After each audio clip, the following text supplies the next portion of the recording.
Hai,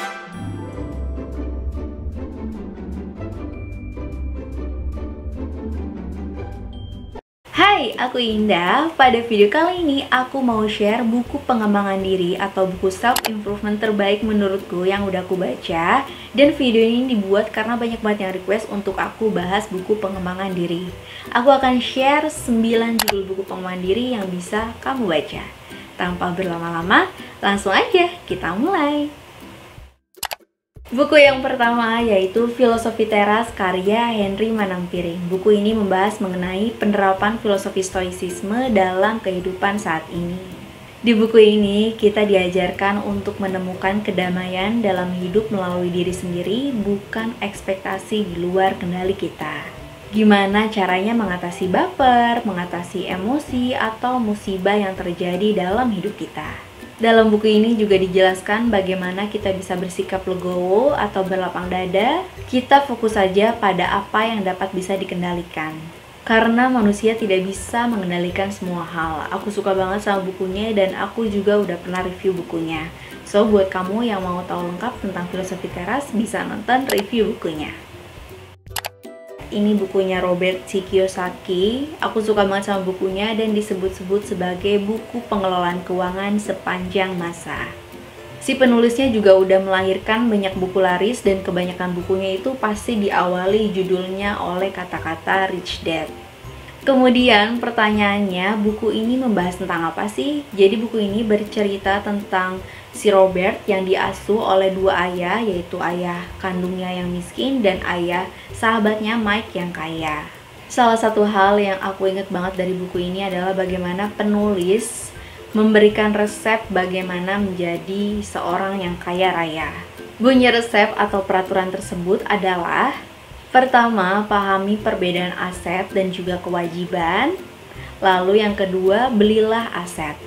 Apa sih bedanya aset dan juga kewajiban? Aset merupakan sesuatu yang membawa uang ke kantong kita, sementara kewajiban membuat uang dalam kantong kita keluar.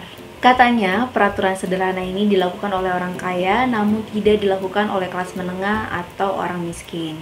Orang kaya membeli aset, orang miskin hanya memiliki beban pengeluaran, dan orang kelas menengah membeli kewajiban yang dikira aset. Contoh yang diberikan penulis adalah saat membeli rumah. Bagi orang miskin atau kelas menengah, membeli rumah merupakan sebuah aset yang berharga, berbeda dengan orang kaya yang menganggap rumah merupakan sebuah kewajiban. Kemudian ada juga tips untuk tidak terjebak dalam hutang terlalu banyak. Ketika kekurangan uang, jangan mengurangi dari uang tabungan atau investasi, tapi carilah alternatif pendapatan lain. Ada juga tips untuk jangan takut berbagi, konsepnya seperti sedekah, dan masih banyak tips-tips lainnya yang bisa kamu baca di buku ini.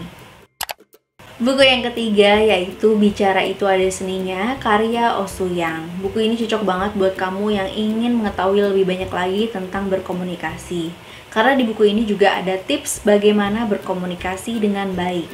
Penulis menjelaskan mulai dari tips bagaimana berbicara dengan lancar, kemudian dijelaskan juga bagaimana melatih logika dalam berbicara, dan dijelaskan juga penyebab seseorang kenapa bisa takut dalam berbicara, bisa gagap, bisa bergetar, dan bisa takut untuk melihat lawan bicaranya. Aku juga udah pernah review bukunya yang bisa kamu nonton selengkapnya di video ini. Buku selanjutnya yaitu Sebuah Seni Untuk Bersikap Bodoh Amat, karyanya Mark Manson. Dalam bukunya, Manson menjelaskan tentang mengatur sebuah prioritas. Manson mengungkapkan bahwa kunci kehidupan yang baik memang bukan untuk memedulikan banyak hal, tapi tentang memedulikan hal sederhana. Hanya peduli tentang apa yang benar, yang mendesak, dan yang penting saja. Kenapa begitu? Karena dengan kurang memedulikan sesuatu, justru kita sedang fokus atau sedang baik dalam melakukan sesuatu hal. Bodoh amat oleh Manson dijabarkan menjadi sebuah seni. Pertama, masa bodoh itu bukan berarti menjadi acuh tak acuh. Masa bodoh artinya nyaman untuk berbeda dan menikmatinya hingga akhirnya sampai pada tujuan yang direncanakan. Yang kedua, supaya kita bisa bodoh amat pada sebuah kesulitan, kita harus peduli dulu pada sesuatu hal yang lebih penting di atas kesulitan itu. Selalu ingat kembali kepada prioritas. Buku ini cocok banget buat kamu yang sering kepikiran sama banyak hal, sering cemas. Kamu harus coba baca buku ini. Kita next ke buku yang kelima, yaitu berjudul Everything is Beep, A Book About Hope. Ini buku aslinya Mark Manson dari terjemahan yang segala-galanya ambiar. Ini buku lanjutannya dari sebuah seni untuk bersikap bodoh amat. Bukunya bercerita tentang apa sih? Buku ini memberikan perspektif baru tentang sebuah harapan, sebuah ekspektasi yang ternyata terkadang menjadi masalah dalam hidup ini. Selain itu, di buku ini juga dibahas tentang penjelasan dunia secara makro sampai hal yang sederhana, hal sehari-hari dalam kehidupan. Aku lumayan menikmati ketika membaca buku ini. Dan buat kamu yang tertarik untuk baca bukunya, jangan lupa untuk tetap membaca secara kritis. Buku ini udah pernah aku review juga, yang ini videonya, dan kamu bisa nonton untuk tahu selengkapnya tentang buku ini. Buku yang keenam yaitu Jangan Membuat Masalah Kecil Jadi Masalah Besar. Aku suka banget sama bukunya. Buku ini membahas tentang bagaimana kita tetap tenang dalam mengatasi sebuah masalah. Penulisnya menyampaikan bahwa sebenarnya tidak ada yang namanya masalah yang besar. Hanya kita saja yang sering membesar-besarkan sebuah masalah. Yang aku suka sekali dari buku ini adalah penulisannya yang gak bertele-tele. Di sini ada 100 bahasan, 100 bab, dan dibahas tuntas secara padat dan ngalir gitu bahasannya. Dan lengkap banget juga, mulai dari bagaimana menyikapi sebuah masalah, bagaimana agar bijak dalam mengambil sebuah keputusan, dan ada sisi spiritualitasnya juga. Menurutku buku ini juga ringan dan pas banget nih buat kamu yang mau kasih hadiah tapi bingung mau buku apa. Buku yang ketujuh yaitu Berani Tidak Disukai. Buku ini disajikan dengan sebuah dialog atau percakapan antara seorang filsuf dan seorang pemuda atau seorang murid. Dalam percakapannya, si filsuf ini membantu muridnya untuk memahami bagaimana kita menjalani sebuah hidup, bagaimana menentukan arah hidup, dan juga bagaimana untuk berdamai dengan masa lalu. Setelah membaca buku ini, kamu akan paham dan mengerti bagaimana konsep dalam mencintai diri sendiri dan memaafkan diri sendiri. Karena aku juga udah pernah review bukunya, so buat kamu yang pengen tahu tentang buku ini bisa nonton review bukunya. Dan buku yang ke-8 yaitu The Life-Changing Magic of Tidying Up. Ini bukunya Marie Kondo, Seni Beres-Beres dan Metode Merapikan ala Jepang. Kemana bukunya kak? Bukunya lagi nggak ada di rumah karena aku taruh di kantor waktu itu karena WFH, jadi aku nggak bisa ambil bukunya. Tapi akan aku tampilkan, ini dia cover bukunya. Oke, balik lagi. Marie Kondo ini merupakan pakar berbenah yang terkenal banget di Jepang, bahkan dunia. Ia berhasil mengembangkan metode namanya KonMari untuk membereskan barang-barang dan ruangan. Buku ini secara umum membahas tentang metode merapikan ala Jepang.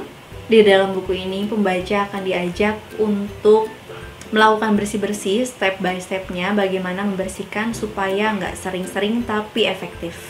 Untuk penjelasan lebih lengkapnya tentang buku ini, aku juga udah pernah review bukunya. Di sini videonya, teman-teman bisa nonton videonya. Dan buku ini menurutku bagus banget untuk kita yang mau lebih minimalis atau lebih simple rumahnya dan pengen efektif dalam beres-beres rumah. Buku yang terakhir atau buku yang ke-9 yang berjudul Jangan Membuat Masalah Kecil Dalam Hubungan Cinta Jadi Masalah Besar. Sesuai dengan covernya pink-pink ini dan juga judulnya Dalam Hubungan Cinta, buku ini membahas bagaimana membina sebuah hubungan percintaan dengan pasangan. Gimana caranya supaya bisa menjaga hubungan dengan pasangan supaya tetap harmonis. Banyak banget tips-tips dalam menjalin hubungan dengan pasangan di buku ini. Penulis memaparkannya dengan jelas, mulai dari bagaimana caranya agar kita bereaksi terhadap pasangan yang mengkritik, supaya reaksinya itu nggak berlebihan. Cara mencegah pertengkaran kecil yang dapat menyebabkan pertengkaran yang besar, dan cara menghargai pasangan. Menurutku buku ini menarik banget dan bermanfaat banget dan cocok banget nih buat kamu yang mau kasih pasanganmu buku. Bisa kasih buku ini. So, itu dia tadi 9 buku pengembangan diri yang udah aku baca dan menurutku bagus dan menarik. Komen juga dong di bawah buku self improvement atau buku pengembangan diri apa yang menurutmu bagus. Kita diskusi. Semoga videonya bermanfaat. Sampai bertemu di video selanjutnya. Bye!